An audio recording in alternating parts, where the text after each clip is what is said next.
Praise lord. ఈరోజు దేవుని వాగ్దానము కీర్తన గ్రంథము 26వ అధ్యాయము 1-2 వచనాలు చదువుకుందాం. చూడండి. యెహోవా, నేను యథార్థవంతుడనై ప్రవర్తించుచున్నాను, నాకు తీర్పు తీర్చుము. ఏమీయు సందేహపడకుండా యెహోవా యందు నేను నమ్మిక ఉంచి ఉన్నాను. యెహోవా, నన్ను పరిశీలించుము, నన్ను పరీక్షించుము. నా అంతరేంద్రియములను, నా హృదయమును పరిశోధించుము. నీ కృప నా కన్నుల ఎదుట ఉంచుకొని ఉన్నాను, నీ సత్యమును అనుసరించి నడుచుకొనుచున్నాను. ఇక్కడ వాక్యముతో మనతో ఏమని మాట్లాడుతున్నారంటే, ఇక్కడ దావీదు గారు దేవునికి ప్రార్థిస్తున్నారు. ఏమని ప్రార్థిస్తున్నారంటే, ప్రభువా, నాకు న్యాయము తీర్చు ప్రభువా, నాకు న్యాయము తీర్చు ప్రభువా, నేను న్యాయము తప్పిపోకుండా నేను ప్రవర్తిస్తున్నాను, నీ యందు భయభక్తులు కలిగి ఉన్నాను, నేను నీతిగా ఉన్నాను, యథార్థముగా ఉన్నాను, విశ్వాసముతో ఉన్నాను, నీ యందు నమ్మిక ఉంచి ఉన్నాను అని ఆయన దేవుడితో ప్రార్థనలో అడిగేటప్పుడు ఏమంటున్నాడంటే, నేను యథార్థముగా ప్రవర్తించుచున్నాను అని చెప్తున్నాడు. ఎంత స్పష్టంగా చెప్తున్నాడండి ఆయన. ఇంకా ఏమని చెప్తున్నాడంటే, ఏమీయూ సందేహింపకుండా యెహోవా యందు నమ్మిక ఉంచి ఉన్నాను.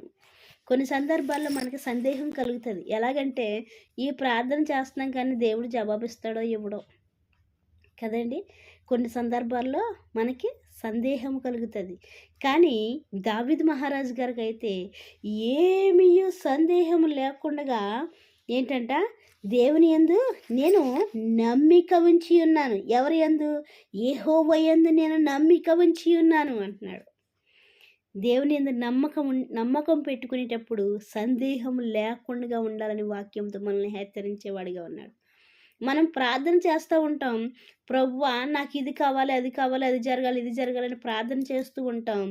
మధ్యలో సందేహపడతాం, అసలు జరుగుతుందా జరగదా, ఏమో దేవుడు జరిగిస్తాడా జరిగించడా. ఇటువంటి సందేహాలు ఏమీ లేకుండా దేవుని యందు నమ్మిక ఉంచాలని వాక్యంతో ఆయన హెచ్చరించేవాడిగా ఉన్నాడు.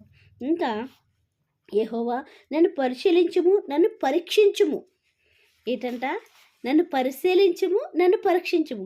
ఎందుకంటే అంత స్ట్రాంగ్గా ఎందుకు చెప్తున్నాడంటే, ఆయన దేవుని యందు నమ్మకముతో ఉన్నాడు కాబట్టి, దేవుని యందు యథార్థముగా ఉన్నాడు కాబట్టి, దేవుని యందు విశ్వాసముతో ఉన్నాడు కాబట్టి, నన్ను పరీక్షించు, పరిశీలించు అని చెప్పి ఏమంటున్నాడంటే, నా అంతరేంద్రియములను, నా హృదయమును పరిశోధించుము ప్రభువా అంటున్నాడు.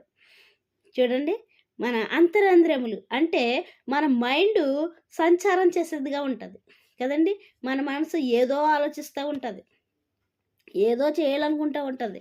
కానీ ఇక్కడ దేవుని యందు మాత్రమే నమ్మిక ఉంచేవాడిగా ఉన్నాడు దావీదు మహారాజు. ఇంకా ఏమంటున్నాడు, ప్రభువా, నా అంతరేంద్రియములు, నా హృదయమును పరిశోధించుము ప్రభువా. ఎందుకంటే ఆయన మంచం మీద పడుకున్నప్పుడు కూడా దేవుని ఆలోచనలతోనే ఉన్నాడంటే అండి. అందుకోసం ఆయన ఏమంటున్నాడంటే, నా అంతరేంద్రియములను, నా హృదయమును కూడా పరిశీలించు ప్రభు అంటున్నాడు. ఇంకా నీ కృప నా కనుల ఎదుట ఉంచుకొనుచున్నాను, నీ సత్యమును అనుసరించి నడుచుకొనుచున్నాను అంటున్నాడు. మన దేవుడు సత్యవంతుడండి. మన దేవుడు ప్రేమ జాలి కలిగిన దేవుడు. మన దేవుడు కృప కలిగిన దేవుడు. ఆ కృపలో మాత్రమే మనము జీవిస్తున్నామండి. ఆయన కృప లేకపోయినట్లయితే మనము జీవించలేము. ఆయన కనికరం లేకపోయినట్లయితే మనం అసలు జీవించలేము. ఎందుకంటే ఆయన ప్రేమ, ఆయన కృప, ఆయన జాలి, ఆయన యొక్క వాత్సల్యాన్ని బట్టి మనం నడుచుకునే వారిగా ఉంటున్నాం. ఇంకా ఏమంటున్నాడు, నీ కృపను నా కన్నుల ఎదుట ఉంచుకొనుచున్నాను ప్రభువా. నువ్వు చేసిన ప్రతి మేలును నేను మర్చిపోవట్లేదు ప్రభువా అంటున్నాడు.